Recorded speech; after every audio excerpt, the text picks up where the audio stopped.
Hey, this is Nicole Kelly, host of Loud and Proud. Thanks for listening to the following broadcast on Public House Media. This is Kim Meyer, the host of Choose to Rise here on Public House Media.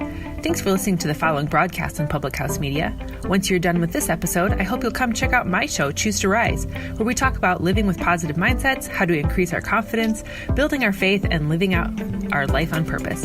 A new show comes out via podcast every Monday, Wednesday, Friday. And if you want to catch the episode live instead, stop by Public House Media around 6:45 Central Standard Time, Monday, Wednesday, Friday as well. Don't forget to subscribe on iTunes so you'll never miss an episode of Choose to Rise. Thanks again for checking out the following broadcast on Public House Media.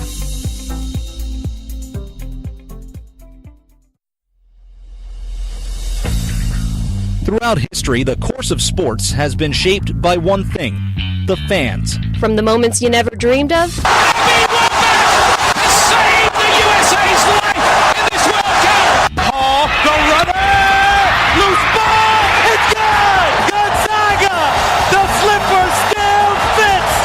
To the moments that still give you nightmares. Behind the bag, it gets through Buckner. Here comes Knight, and the Mets win it. He's in! Patriots win the Super Bowl! Brady has his fifth! through the good and the bad, fans have helped change the games we watch and the players we love. They may not be the most logical people, What a factory of sadness! I'll see you Sunday. But they know their teams better than anybody. They'll blow in the ninth. You may not always see them, but you know where to find them. After all, there's nothing quite like the view from the cheap seats. Broadcasting as part of the Public House Media Network. Grab a chair and enjoy all there is in the cheap seats.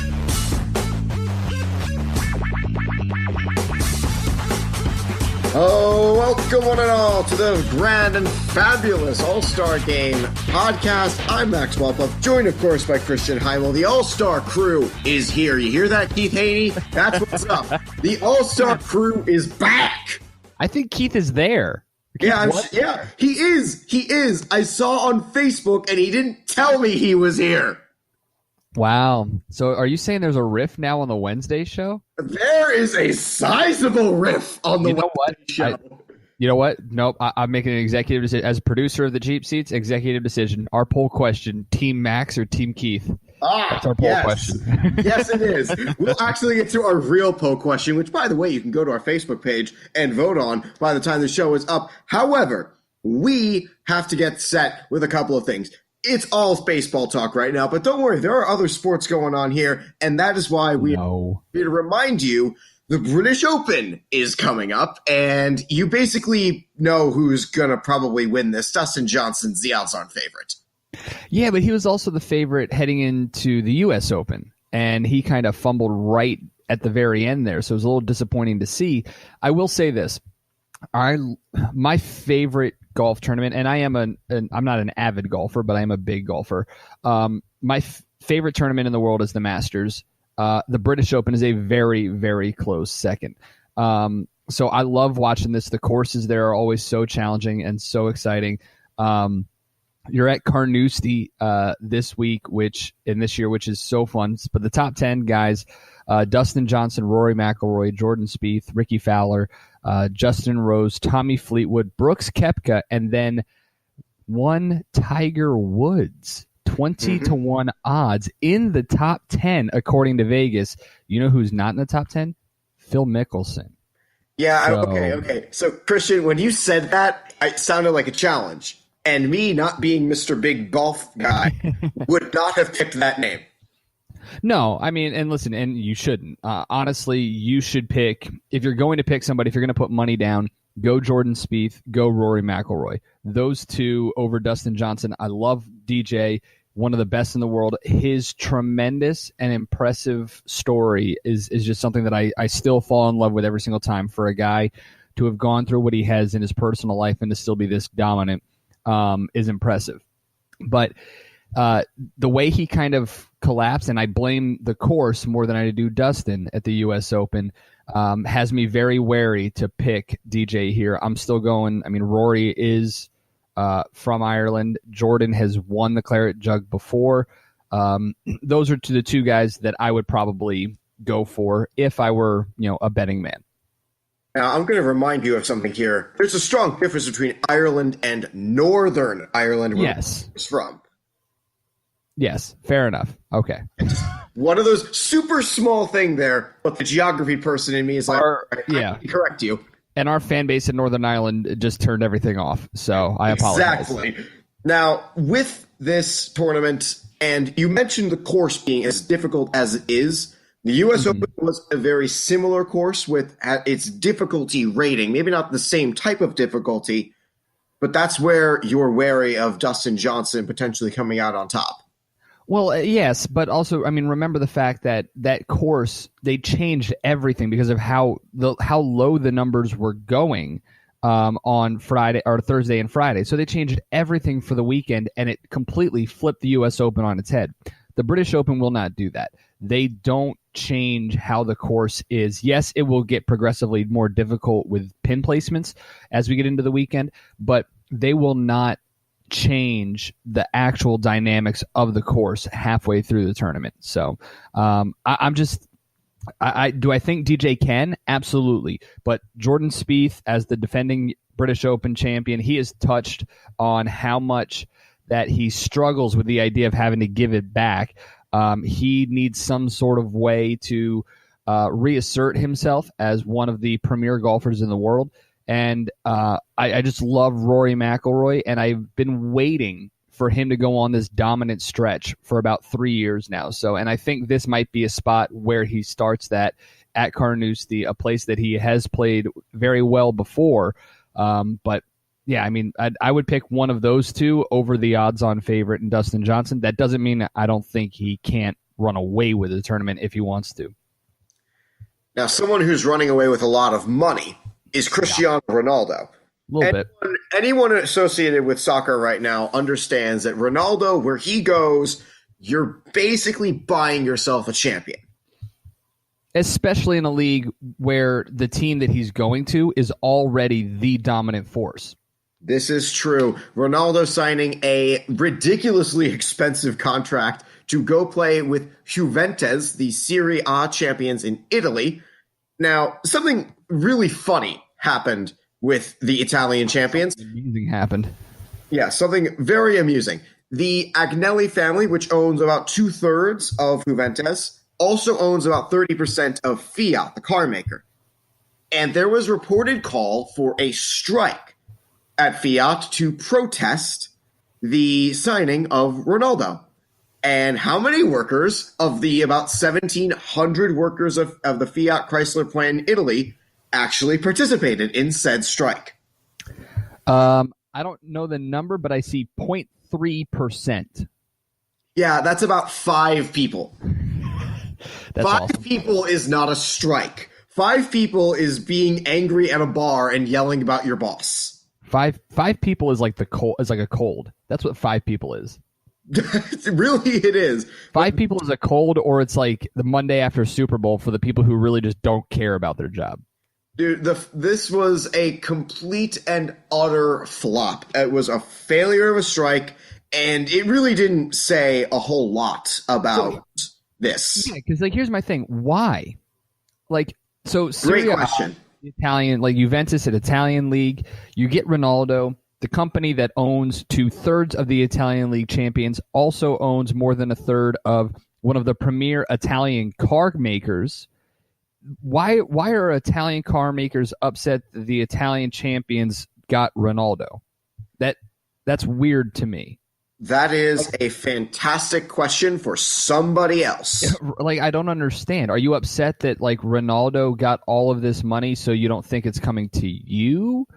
Are you I don't understand it. I really don't. It makes zero sense. Christian, soccer is the land of silly money and silly decisions. This is another silly money thing. Yeah, I know. And I just saw this, actually. So the original call to strike had protested that the owners were spending such vast amount of money on a footballer while workers were forced to make sacrifices merely to survive, with the car manufacturer having already reneged on several promises to improve conditions. Okay, that's worthy of a strike. That I understand. But if only 5 out of 1,700 people actually strike, maybe things aren't that bad. I don't know. I don't want to disparage anybody, but that doesn't really make sense. What fascinates me about a story like this is more often than not, the people who work at plants like this, especially if they're within the city, they probably want to see their team win the championship again. Oh, yeah. And Ronaldo gives them a fantastic chance at doing that. Well, and that's the interesting part about sports. I mean, there was a very strange poll question or, Facebook thing on ESPN the other day where it was like all these buttons that you could push, and like your team wins the Super Bowl, your team wins the Stanley Cup, your college wins the NCAA tournament, your baseball team signs the reigning AL and NL MVP. Like, you don't win the World Series, but you get the 2 MVPs. That's dumb. And then there was one like, you get the promotion at work. Like, how many people do you honestly think would choose a promotion at work over their, like, Max, serious question. Eliminate the fact that the Capitals won the Stanley Cup this past year. Darn. Do I have to? Yes, just for sake of our argument, say the Caps don't have a Stanley Cup. Okay, I'm listening. What would you choose? Would you choose that dream job or seeing the Caps win a Stanley Cup? Ooh. This decision got so much easier after you've already seen it. Yeah. Because I've already seen it. This decision got so much easier. But now that we've been asked to eliminate that hypothetical, oh boy. Oh. See, I think that's the thing. I think so many people across the world, and I think this strike is kind of telling of that, would choose their sports team over their personal and professional lives. Man, I thought this was an easy answer, but it turns out now not so much. Yeah, like, listen, I have been fortunate enough to see every single one of my major sports win a championship in my lifetime. I'm one of the very few who has seen that. But if you told me, and this is just like, if you told me that I could choose between having my dream job or seeing the U.S. men's national team win the World Cup in 2026 in New York, I'm taking the men's soccer team because that's the only one I haven't seen. I want that. Or if you tell me that Hofstra is going to win the NCAA tournament in basketball, yeah, I happily take that. Whoa! If you guarantee me that Hofstra wins the NCAA tournament, done. Give me that over the dream job.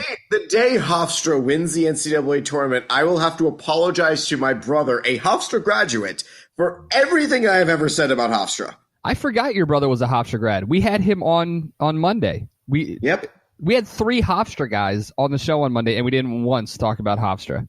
Well, that's your own fault. That is our own fault, especially considering that, one of the best soccer players ever out of Hofstra, Sean Foster, is coming back to be an assistant coach. So, yay. Hoorah. All right. I think we've definitely beat the Ronaldo horse dead, but it's still a telling personality question of what sports championship would you choose over your dream job? Yeah, it's interesting. I think that's very, like, how many Cleveland people would choose the Browns winning a Super Bowl over their dream job? Holy cow, I think you would have a really solid split in favor of the Browns. Yeah, knowing people who live in Cleveland, definitely. How many Mets fans would choose a Mets World Series over their dream job? Oh gosh, oh my, I already know one right now. Yeah, like that's the part of it. How many I don't know, how many Maple Leafs fans would choose a Stanley Cup over their dream job? So many! Exactly. That's my point. Like, I'm trying to think of like a basketball one, but it doesn't. I mean, how many Wizards fans are like? I don't know if they would care that much. Not now, especially after watching the Caps win the Cup. Right. Exactly. So let's hit something really quick with basketball, the sport I have already pronounced as dead to me. Kawhi Leonard is You're a liar. Okay, professional NBA basketball is a rigged travesty WWE proportions. Change my mind. You're going to watch just to see who beats them. No, I will not. Did you watch the Super Bowl? Yes. Did you watch to see if they were going to beat the Patriots, or did you watch to root for Philly? I did not watch for either. I watched because I was with a friend of mine. Remember, I go to school at BU. I know. Big Patriots fan. All right. Okay. All right. So Kawhi Leonard is eligible to receive a Supermax extension, but that's only if San Antonio keeps his rights. Right. Man, this basketball system is weird. It's 5 years, $21 million. Dude, it's unbelievable. Jabari Parker got a 2-year, $40 million deal for the Bulls. That's unnecessary. Kids, if you're listening, play basketball. Yeah. Learn how to shoot a three. Yeah. Learn how to shoot a three-pointer. Learn how to take an inbound pass. Learn how to get a shot quickly. Learn how to draw a foul on the way down on a shot, because that is an invaluable skill these days. And just figure out how to play defense, maybe, and you could earn $30, $40 million a year to play basketball. It's unbelievable. For a bad team, too. Yeah, for a bad team. But yeah, so Kawhi's got this Supermax option now, 5 years, $221 million. If he trades, though, the most he gets in an extension is $108 million over 4 years. Oh, boo-hoo. He could be eligible to sign a 5-year, $190 million deal as a free agent next year, or a 4-year, $141 million deal with another team that has some cap room.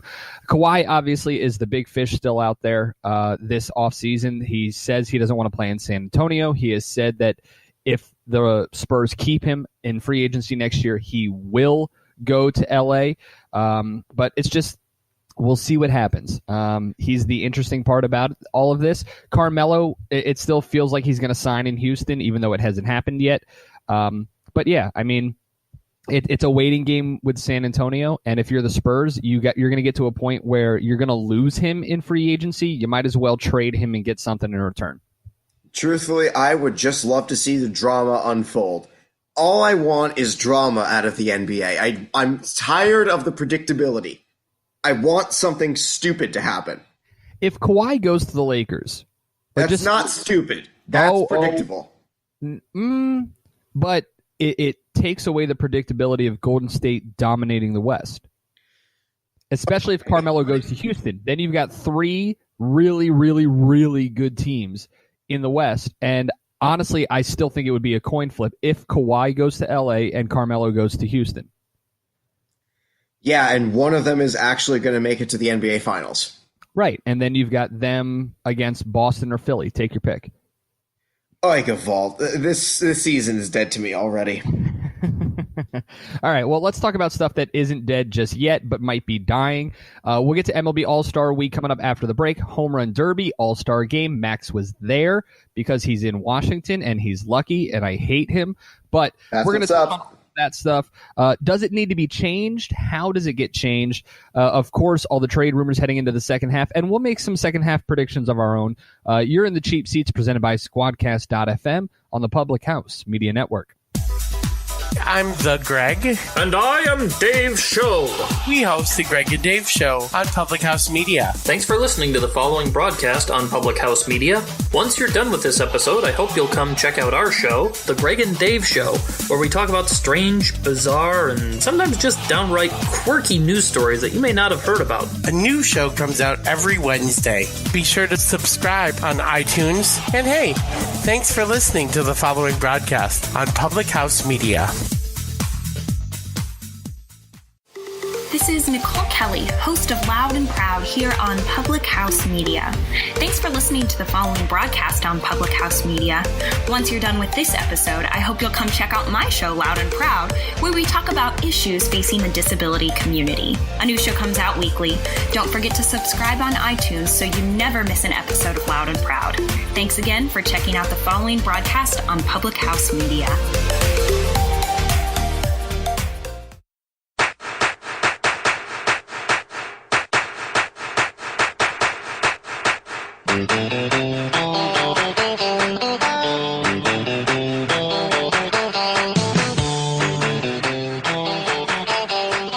Hello and welcome back to the Cheap Seats on the Public House Media, presented here on Squadcast FM. You can find us on Apple, you can find us on Google, you can find us on Spreaker, you can find us anywhere you find a podcast these days.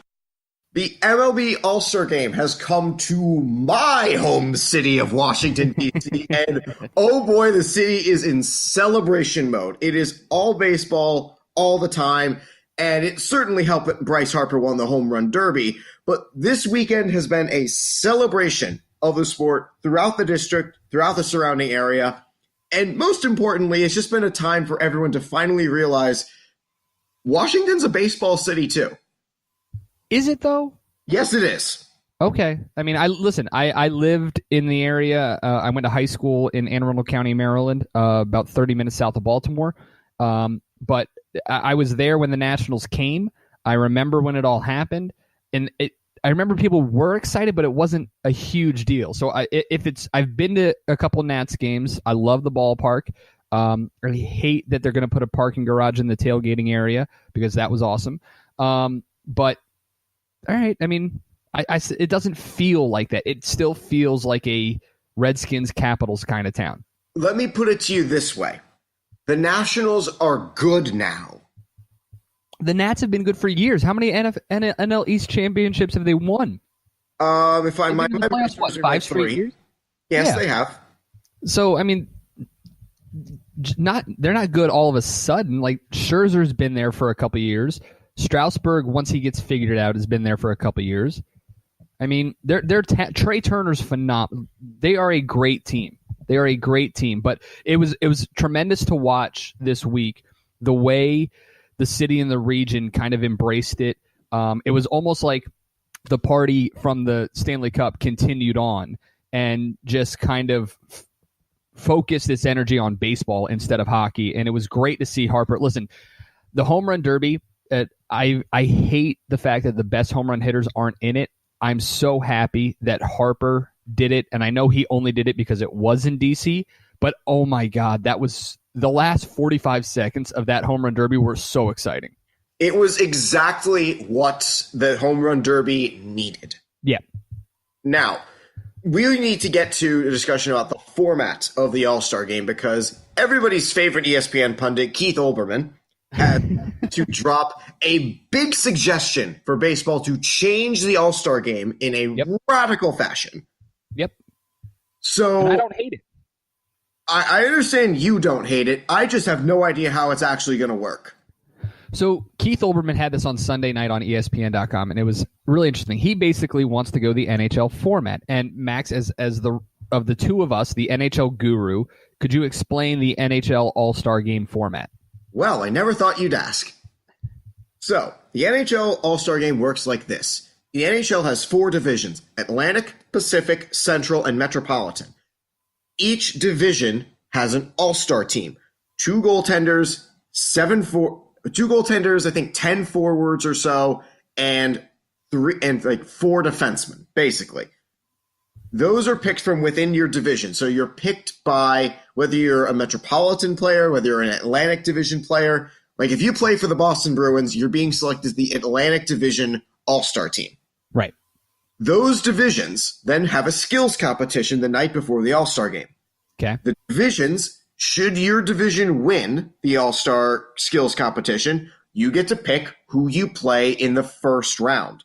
You can, let's say the Metro wins the skills competition, but for whatever reason, they can pick the Atlantic, they can pick the Pacific, they can pick the Central. Their call. Right. Those teams then play 1 period of hockey with a 10-minute half instead of a full 20 minutes of 3-on-3, which is exciting. It's fun to watch. The winner then advances to the championship game. Then the other 2 teams play. And those 2 meet for about a $1 million prize to be split among the teams. Okay.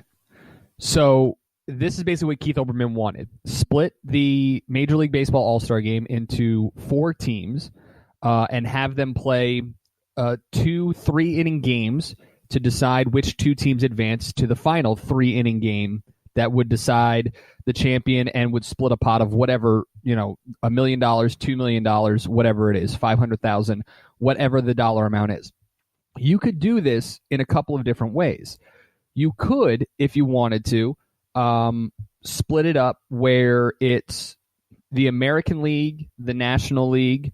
You could split them in two different ways. You could do 2 American League teams, 2 National League teams, but 1 player votes, 1 fan votes, and have those be the 4 teams. You could do the regular AL and NL All-Star teams that are strictly fan vote. You could do 1 team that is player vote, and you could do 1 team that is snubs after the All-Star teams have been announced, and that's your 4th team. Ooh, I like that. I like that one. The snub team I like. You could do that, or you could do, a couple of different ways to do it. I mean, and how about this? You could make sure that the Home Run Derby participants are from those 4 teams, and the winner of the Home Run Derby gets to pick who they play first. All right. Very similar to the NHL. Now, that would be fun because, listen, you could legitimately you have more guys that maybe want to play because it's only 3 innings, because they know that it might mean a little bit more with a giant pile of money up for grabs. And it might be fun to have Max. I mean, you're still going to have those studs. Like Chris Sale's still going to pitch the first inning. Luis Severino's still going to pitch the second. Justin Verlander's still going to pitch. Those are going to happen.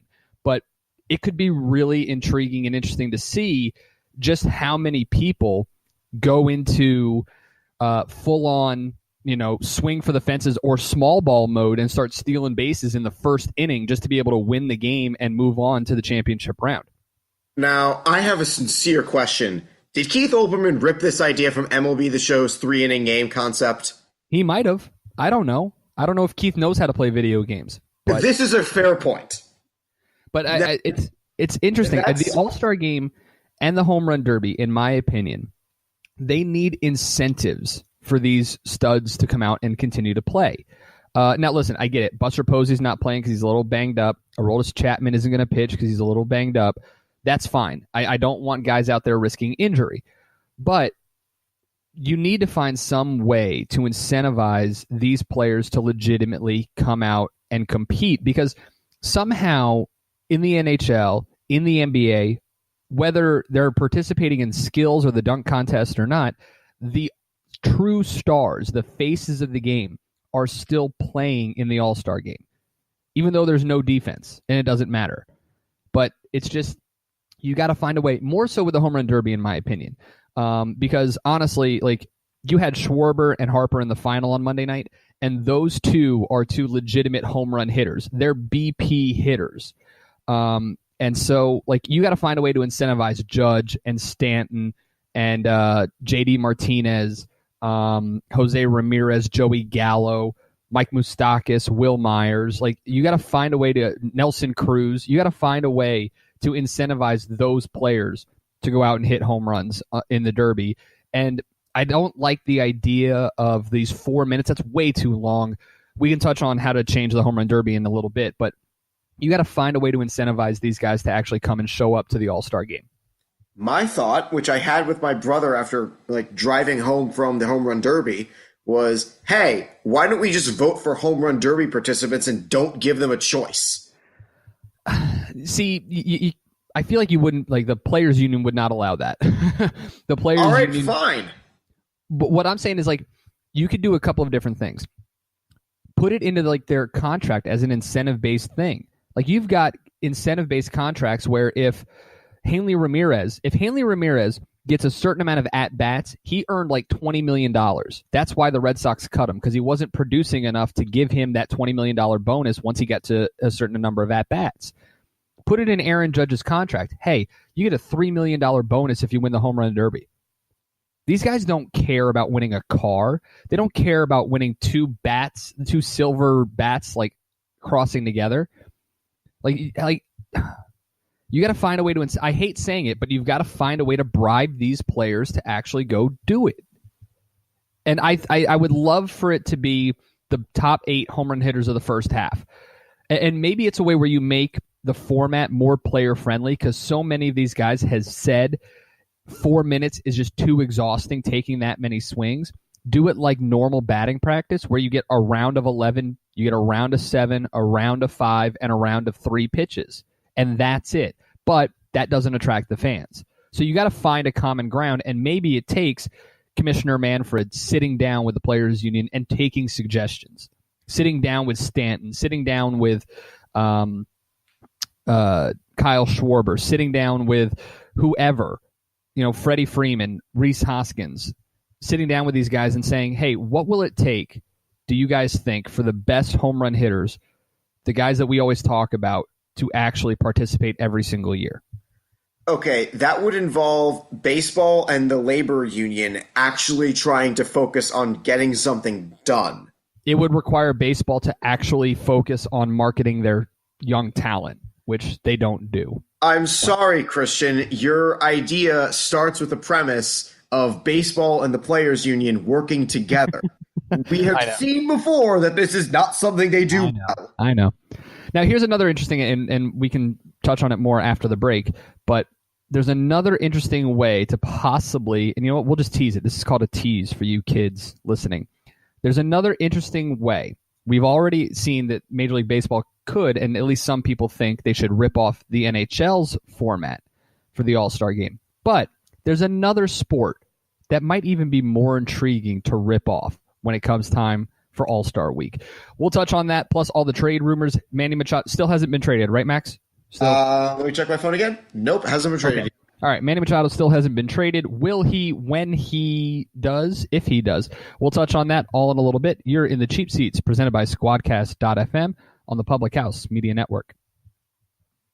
Tiana Vanderhei here, host of the Refined Redhead podcast on Public House Media.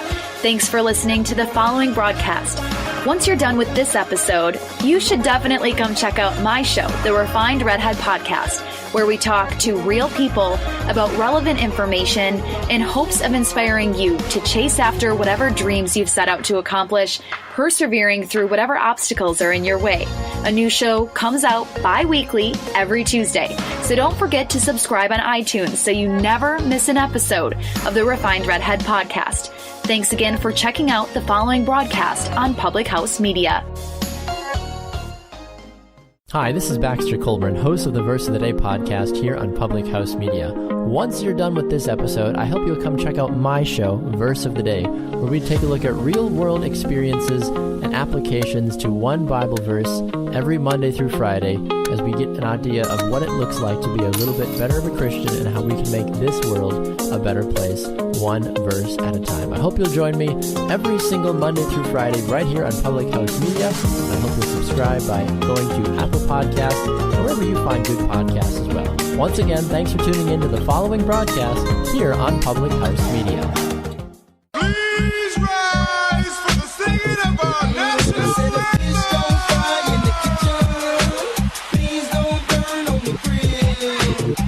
I do want to mention, tease it before the break, one other way to possibly change the All-Star game.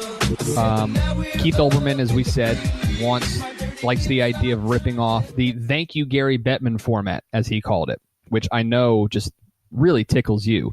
Yeah, that sends a shiver down my spine to even utter those words. All right, well, how about the Thank You Adam Silver plan, where players and fans vote on the All-Stars, but the top two vote getters become captains and do a fantasy draft? Now, all right, I have a counter to that. That is a rip-off Gary Bettman because the NHL tried that already. You know what else the NHL has tried, which I really like? The U.S. versus the world, which they do in the Futures game.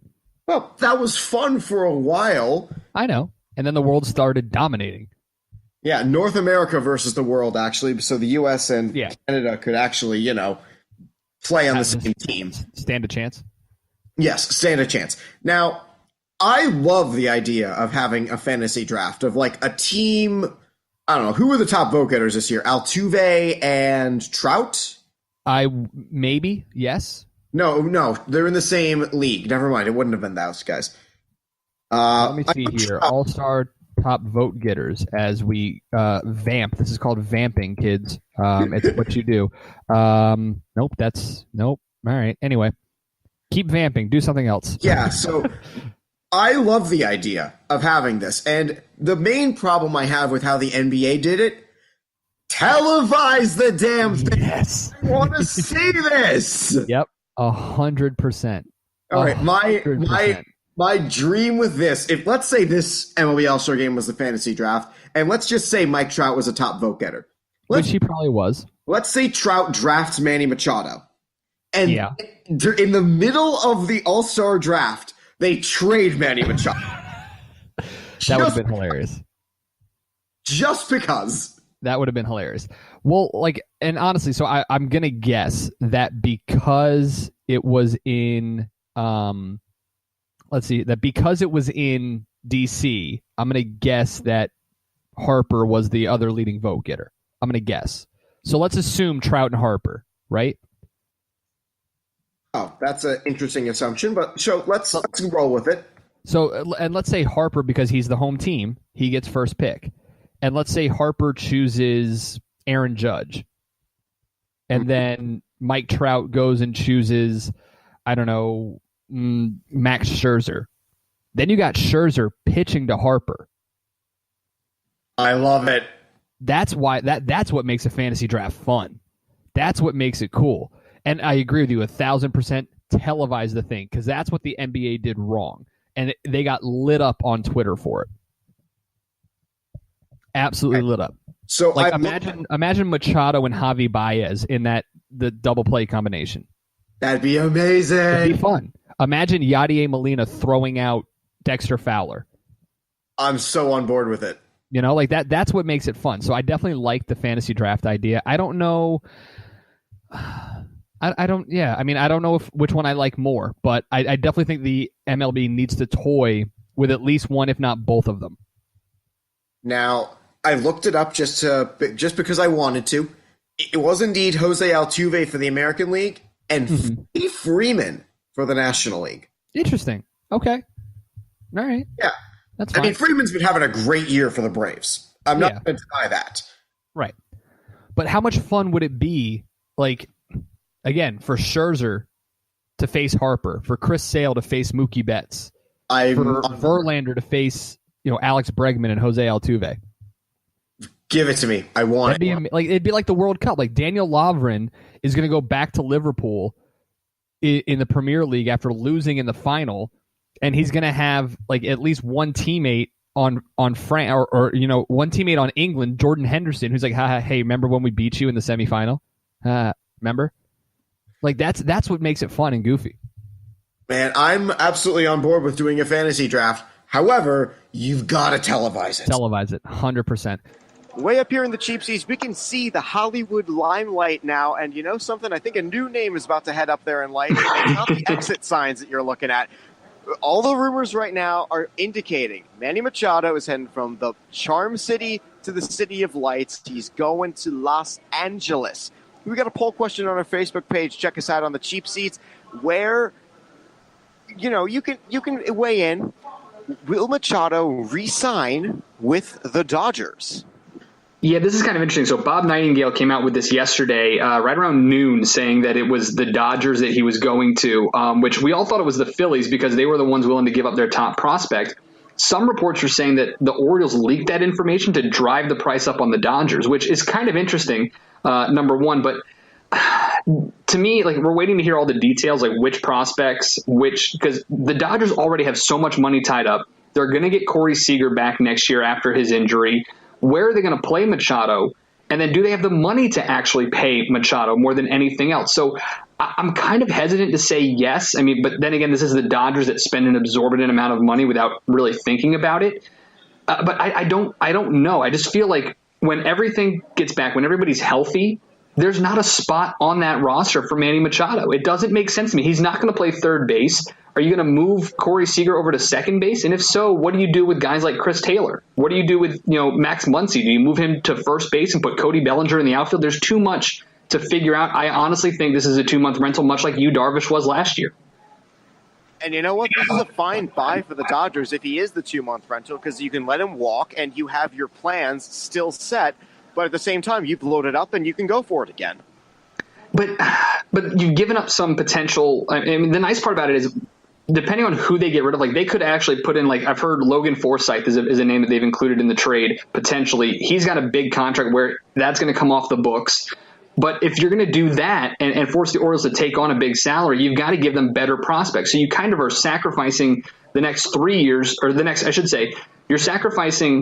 you're taking the next 3 years, but sacrificing the 5 years after that almost, which is what a lot of teams do. But I just don't know if it makes sense here. I don't know why. The Phillies to me just made so much more sense. And if this falls through and it does end up becoming the Phillies, tremendous. But I don't understand the Dodgers going after Machado, because right now you need him. But in 2 months when Corey Seager's healthy, do you really need Manny Machado? Great question for somebody else to answer. That's a theme today, isn't it? Yeah, it is the theme today, because Christian, I'm of the full belief the Dodgers will use Machado, they'll use him in the field, and when everyone's healthy, they'll have a position battle. That position battle is going to go to basically the person they have the tied up money to next season. But this season, load up and go for it. Why not? You were a game away from winning the World Series last year. Why not go for it? You've got a great offensive talent in Machado. You've got a great defensive talent as well on the field. Go for it. So you're saying that the Dodgers should do what the Cubs did and just rent Aroldis Chapman and blow him completely out for someone else to spend money on this offseason? Yes. All right. I don't hate that idea. You know why? The Cubs won the World Series. The Yankees haven't yet. That's a good point. I don't necessarily disagree with you.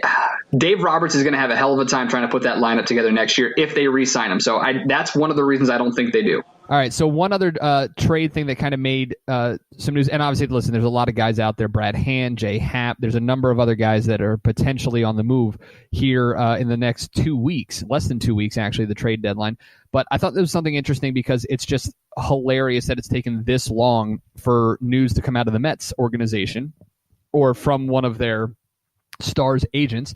Jacob deGrom's agent, Brody Van Wagenen, says the All-Star is interested in, quote, exploring a long-term partnership that would keep him in a Mets uniform for years to come. However, if the Mets don't share the same interest, we believe their best course of action is to seriously consider trade opportunities now. He did clarify on Monday to the New York Post that his statement was not a demand for a trade, but it's simply saying that deGrom is interested in staying with the Mets long-term, but if the Mets don't see him as part of the plan, trade him. Okay, no, that sounded like a trade demand because, let's be honest, as we've explained with Manny Machado, if you don't plan on keeping him long-term or know that you can't, trade him and get something for him.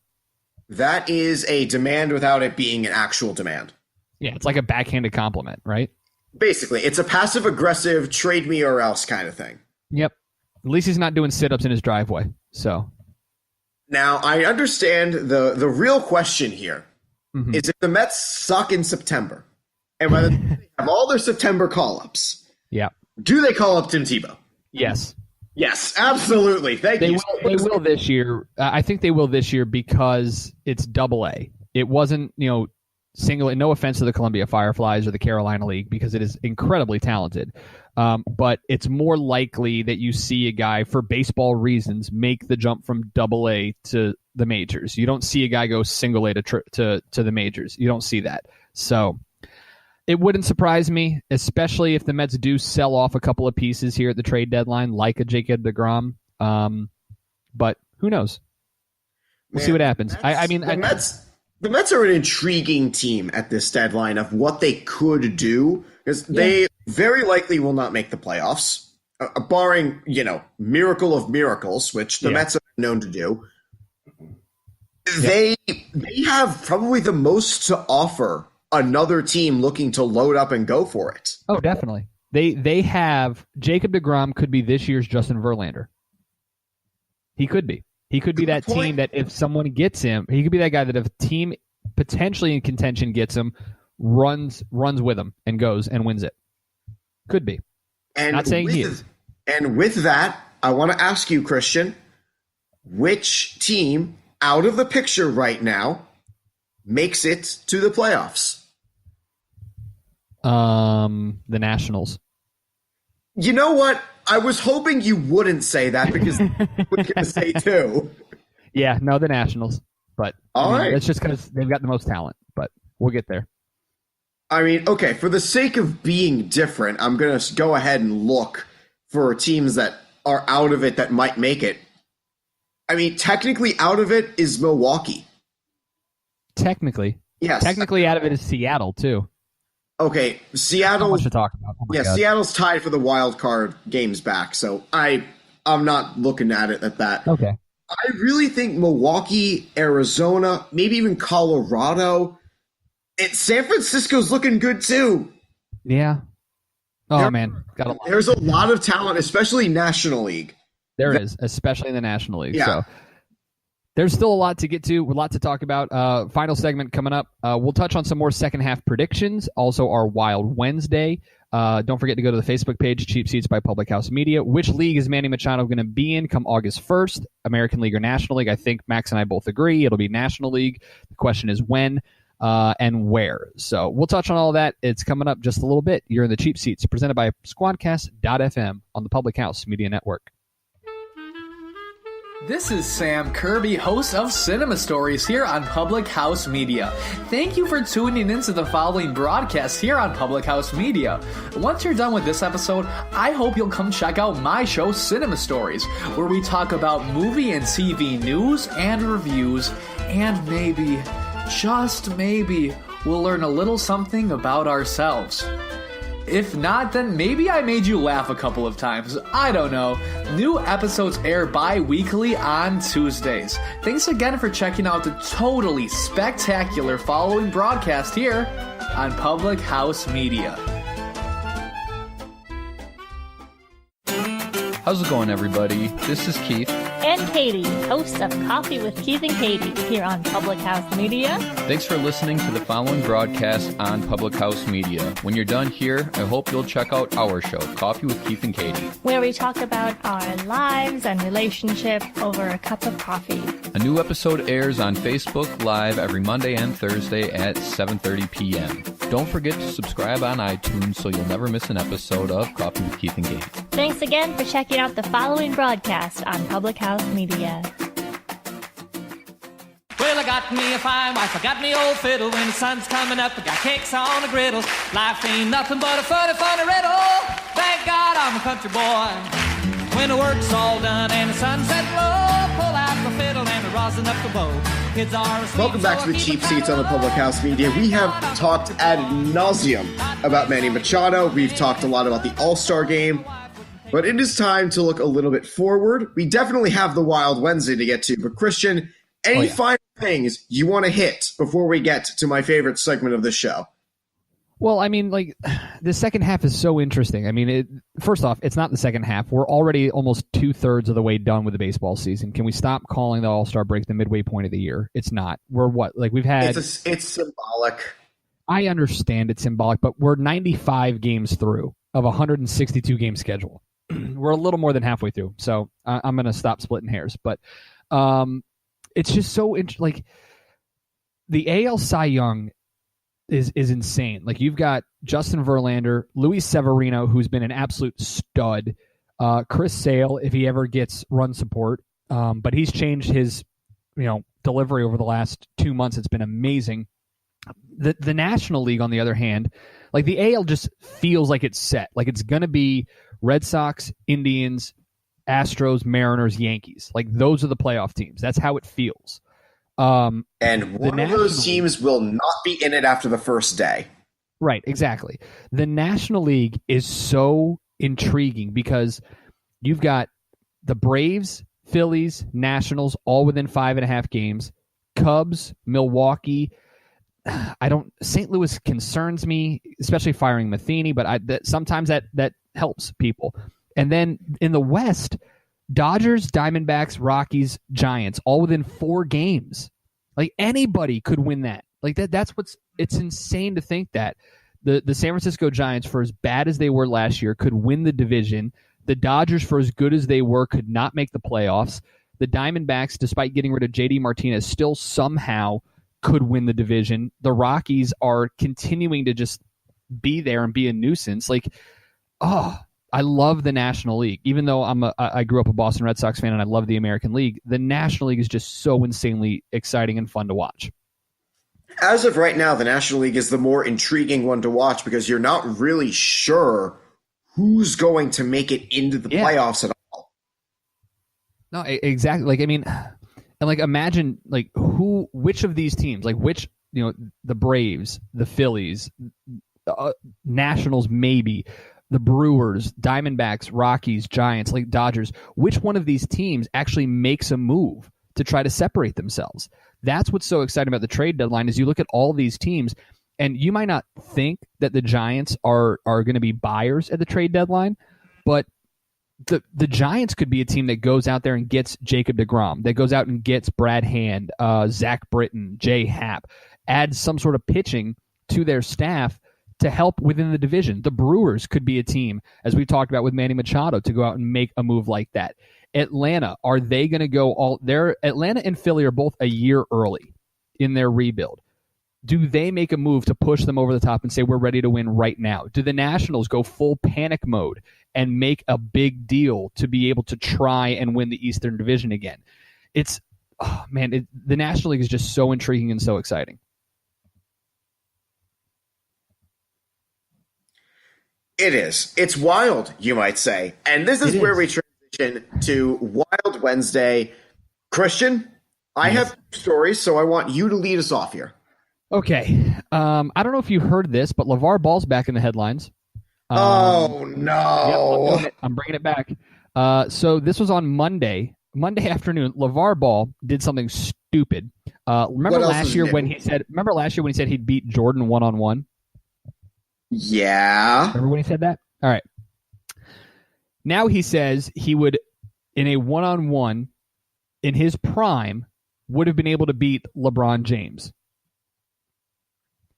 LeBron James is too weak, Ball told told Fanatics View, an interview published last Thursday. Back in my heyday, can't nobody hold me. Is syntax errors aside.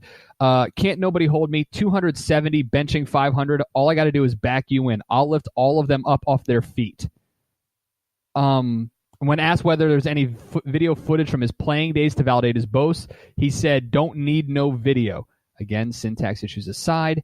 It's all up here, he said, pointing to his head. You want to see me back in my heyday? I was a bad mamma jamma. My will to win was too hard. One-on-one, I bet on myself every day.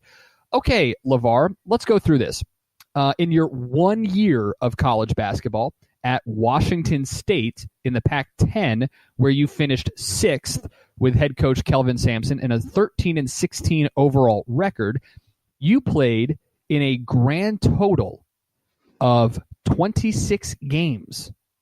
You averaged 2.2 points per game, 2.3 rebounds per game. You took an average of 1.8 shots per game. You ain't stopping nobody. Okay? Yeah, you Christian, sure. Nobody, you put homie. it in the context of a team sport, an individual competition. No. No. One-on-one, I'm sorry. This dude is getting smacked every single. You know what? And I'll go right. I hope he hears this too. I will go out there and say, in his prime, Brooke Lopez would beat LeVar Ball one-on-one. I'm sorry, but the numbers in that era, 87, 88 for that team, his 1 year of college basketball, there's no way at 270 that you're backing people in and you're lifting them all up your feet. Like if you were 270 benching 500 and you were that type of player, you wouldn't have been playing for Washington State in the late 80s. You would have been playing for Georgetown. You would have been playing with some guy named Patrick Ewing, who you might have heard of. You would have been better than that. I'm sorry. Shut up. Let your son continue to play basketball. Let your son learn from the greatest of all time in LeBron James, and let your son actually succeed instead of trying like hell to use his spotlight on your embarrassment of a basketball apparel line. Stop it. You're an embarrassment to yourself, to your family, to the sport of basketball. Shut up. All right, Christian. I'm good. I'm happy you could get that off your chest. Does that feel better? Oh, it's just wild for me to hear him say this. He can beat the two greatest players of all time one-on-one. I want to hear what he has to say about Kareem, about Magic, about Bill Russell, Bill Walton for that matter. You know? Like, I'm sorry. Like, And look, it's not all his fault. It's these idiot journalists who continue to interview him. Like, I'm sorry. How many people go up and interview LeBron James' son about how great his dad is? Like, yeah, it's cute when he's 7 or 8 years old. It's cute when Steph Curry's daughter hijacks a press conference. But come on, at some point, like, there should be in the Webster's dictionary under helicopter parent, it should just be a picture of LeVar Ball. Because this dude will not get away from his son. I can't anymore. I can't do it with him. It's wild to me how much he leeches off of his son. And it's embarrassing. Are you done now? Yeah, I'm good. I'm going to go have some coffee. So, all right, Christian, I don't think you need more coffee, man. I think you're pretty energized. I'm a little hyped up, yeah. All right, so I've got a couple of wild stories. Number one, coming home from the Home Run Derby, I open Twitter and find that the Washington Nationals are going to apologize to their finance department. Here's what happened. Okay, so the Nationals put out a promotion of, hey, everyone, watch the Home Run Derby. For every home run Bryce Harper hits, we'll discount $1 off of tickets. He hit 45 home runs. So there are some seats that are going to go for free, right? No, down to $1. Ooh, that's awesome. That's awesome. So you could technically buy lower level Washington Nationals tickets for $1 for 5 games in the first week of August, the 31st of July, August 1, 2, 4, and 5. All right. I can dig that. Hey, $1 tickets. It gives you more time to spend on a $10 souvenir soda. Exactly. I mean, and listen, this is the fun stuff. Like, this is a full minor league baseball promotion. And you and I both know this working in minor league baseball. There have been some goofy promotions. There have been some goofy ideas. There's a team in, I want to say, there's some team in the Midwest, I think, where the day their tickets go on sale, whatever the temperature is that morning at like 9 a.m., that's what the tickets cost. Like, so if it's like $31, or if it's like 31 degrees, it's $3.10.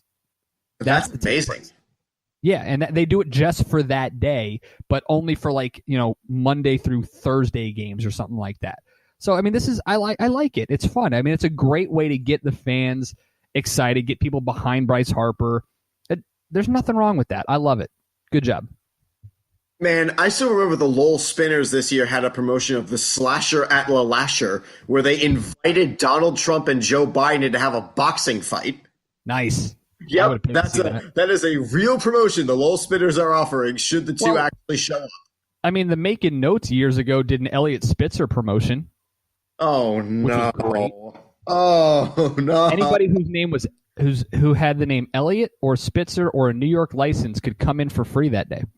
That sounds awesome. All right, now, I have one final story from right before the All-Star break, and it has to do with Mookie Betts and the Red Sox, also another promotional item. I'm assuming you saw this, Christian. I've seen a couple of things with Mookie over the last few days. Okay, so Mookie Betts' 13-pitch at-bat, which ended in a grand slam, which was awesome. Okay, but for one Red Sox fan, the 90, yep.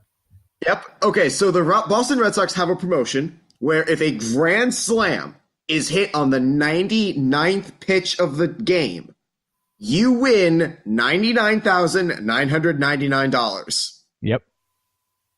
And this home run came on the 98th pitch. Yep. It's funny. So I listen to almost, when I'm not at home watching the games, I listen to just about every single game on radio.